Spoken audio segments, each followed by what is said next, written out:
नमस्कार दोस्तों, आप सभी का इस चैनल पर बहुत बहुत स्वागत करता हूं। अभी आप जानोगे विटामिन ए के बारे में, जिसे मैं बताने जा रहा हूं बहुत ही सिंपल तरीके से। मेरी जानकारी कम पढ़े लिखे लोगों के लिए और जो इस तरह के लोग ग्रामीण इलाकों में रहते हैं उन लोगों के लिए बहुत ही अच्छी होने वाली है, क्योंकि जो मेरे बताने के तरीके हैं, समझाने के तरीके हैं, वो बहुत ही सिंपल होती है, जिसे कोई भी आसानी से समझ जाएंगे। ओके, लेकिन आगे बढ़ने से पहले मैं आपको एक बात की ओर ध्यान दिलाना चाहता हूं कि अगर आपने अभी तक मेरे चैनल को सब्सक्राइब नहीं किए हो तो कर लो, और साथ में बेल आइकन जो घंटी के निशान है ना, उसे भी टच करके आप ऑन कर देना, जिससे कि मैं कुछ भी इंफॉर्मेशन चैनल पर अपलोड करूंगा तो उसकी नोटिफिकेशन आपको मिलती रहेगी, और ये टोटली फ्री होती है। और मेरे चैनल भी जनरल नॉलेज की है, तो आपको हर तरह की जनरल नॉलेज की जानकारी मिलती रहेगी। ओके, तो चलिए आगे बढ़ते हैं। तो सबसे पहले मैं आपको बता दूं कि विटामिन होते क्या हैं। तो विटामिन एक पोषक तत्व है जो हमारे भोजन से प्राप्त होते हैं। यह हमारे शरीर के सही विकास के लिए एवं शरीर के सही तरह से काम करने के लिए अत्यंत आवश्यक है। इसकी कमी से शरीर में कई तरह की समस्याएं और रोग उत्पन्न हो जाती है। इसमें कुल 13 महत्वपूर्ण विटामिन हैं, जिसे दो भागों में बांटे गए हैं: फैट सल्यूबल विटामिन और वाटर सल्यूबल विटामिन। मतलब पहला फैट सल्यूबल विटामिन, फैट मतलब बसा। तो बसा में जो घुलनशील होते हैं उसे हम कहते हैं फैट सल्यूबल विटामिन। यह हमारे फैटी टिश्यू और लीवर में स्टोर हो जाती है, फिर बॉडी को जब भी जरूरत पड़ती है अपने हिसाब से बॉडी इसका यूज करती है। Vitamin A, vitamin D, vitamin E और विटामिन के फैट सल्यूबल विटामिन कहलाते हैं। ओके, अब वाटर सल्यूबल विटामिन, ठीक है। तो वाटर सल्यूबल विटामिन वो विटामिन होते हैं जो जल में घुलनशील होते हैं। इस कारण यह हमारी बॉडी में स्टोर नहीं होती है, और बॉडी को जितनी जरूरत होती है उस समय यह बॉडी ले लेती है, एब्जॉर्ब कर लेती है, और बाकी को यूरिन के द्वारा, मतलब हमारे पेशाब के द्वारा बाहर निकाल दिए जाते हैं। इसलिए हमें इसे रेगुलर अपने भोजन के द्वारा लेते रहने चाहिए। विटामिन बी और विटामिन सी दोनों वाटर सल्यूबल विटामिन है। इसमें विटामिन बी 8 विटामिनों का समूह है, इस कारण इसे विटामिन बी कॉम्प्लेक्स कहते हैं। अब मैं आपको बताता हूँ विटामिन ए के बारे में। विटामिन ए एक फैट सल्यूबल विटामिन है जो नेचुरली हमारे कई तरह के भोजन में उपलब्ध रहते हैं। विटामिन ए दो प्रकार के होते हैं: प्री फॉर्म विटामिन ए जो डेयरी प्रोडक्ट में पाए जाते हैं, जैसे दूध, दही, मक्खन आदि। इसके अलावा मांस, मछली, चिकन में भी होते हैं। मतलब एनिमल प्रोडक्ट में विटामिन ए की अच्छी मात्रा होती है, और यह एक्टिव फॉर्म में होते हैं। मतलब बॉडी को जब इसकी जरूरत होती है बॉडी इसे डायरेक्ट यूज कर लेती है, ठीक है।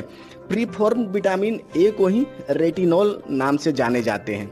अब दूसरा है प्रो विटामिन ए, जो हमारे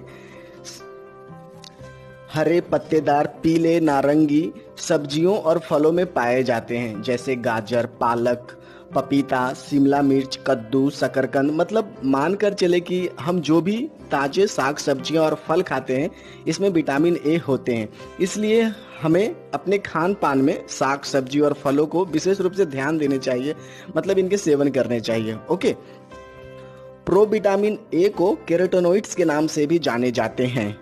जैसा कि मैंने बताया, pre formed vitamin A active form में होते हैं, लेकिन प्रो विटामिन ए जो हमें फलों और सब्जियों से प्राप्त होते हैं वे इनएक्टिव फॉर्म में होते हैं। मतलब इसे लेने के बाद बॉडी इसे तुरंत यूज नहीं कर सकती है, पहले बॉडी को इसे एक्टिव फॉर्म में बदलने होते हैं। ओके, इसके अलावा विटामिन ए बाजार में सप्लीमेंट के रूप में, मतलब दवा की तरह भी अवेलेबल होती है। जब किसी को विटामिन ए की कमी होती है तो डॉक्टर इसे प्रिस्क्राइब करते हैं। दोस्तों, एक बात हम सभी को ध्यान में रखना है, जरूरत से ज्यादा किसी भी प्रकार की चीज को लेना नुकसानदायक होते हैं और खतरनाक भी हो सकते हैं। वैसे विटामिन ए जब हम सप्लीमेंट के रूप में लेते हैं तो इसे डॉक्टर के निर्देशानुसार ही लेने चाहिए, क्योंकि सप्लीमेंट लेते समय व्यक्ति के जेंडर, मतलब लिंग, स्त्री है या पुरुष है, इनके उम्र कितने हैं, इन चीज़ों का भी ध्यान में रखे जाते हैं, और उस हिसाब से उनको मात्रा दी जाती है कि कितने मात्रा में खाना इनके लिए सेफ होंगे।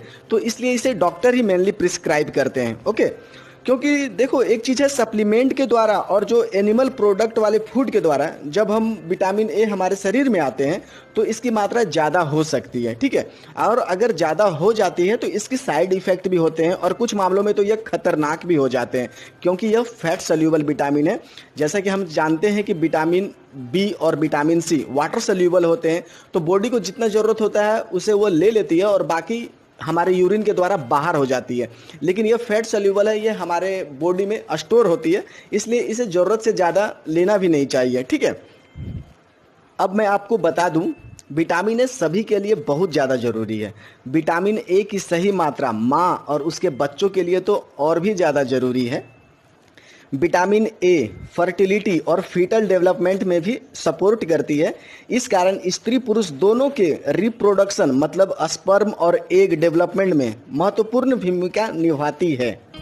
इसलिए फर्टिलिटी और फीटल डेवलपमेंट के लिए भी विटामिन ए का होना जरूरी है। विटामिन ए एंटीऑक्सीडेंट भी होते हैं जो कोशिकाओं को क्षतिग्रस्त होने से बचाती है। विटामिन ए हमारे आंखों के स्वास्थ्य के लिए सबसे ज़्यादा जाने जाते हैं। इसकी कमी से हमारे आंखों में कई प्रकार की समस्या और रोग उत्पन्न हो जाती है, जैसे आंखों की रोशनी में कमी, आंखों के सफ़ेद भाग में दाग धब्बे, अंधापन, रतौंधी की बीमारी, आंखों में सूखापन। मतलब हमारी आंखों के लिए विटामिन ए का होना बहुत ज़्यादा जरूरी है। इसके अलावे विटामिन ए की कमी से और भी कई तरह की समस्या एवं रोग उत्पन्न हो जाती है, जैसे बच्चों के शारीरिक विकास का ठीक से न होना या रुक जाना, दस्त की समस्या, और अगर दस्त की समस्या बच्चों में है तो यह जानलेवा भी हो सकती है। इसके अलावा श्वसन प्रणाली में समस्या मतलब रेस्पिरेटरी सिस्टम में, फिर मूत्राशय में समस्या, चमड़ी मतलब स्किन में रूखापन, बालों में रूखापन। कुल मिलाकर मैं आपको बता दूं कि विटामिन ए हमारे लिए बहुत ज़्यादा ज़रूरी है। यह हमारी त्वचा, हड्डियों और शरीर को स्वस्थ रखने में महत्वपूर्ण भूमिका निभाती है।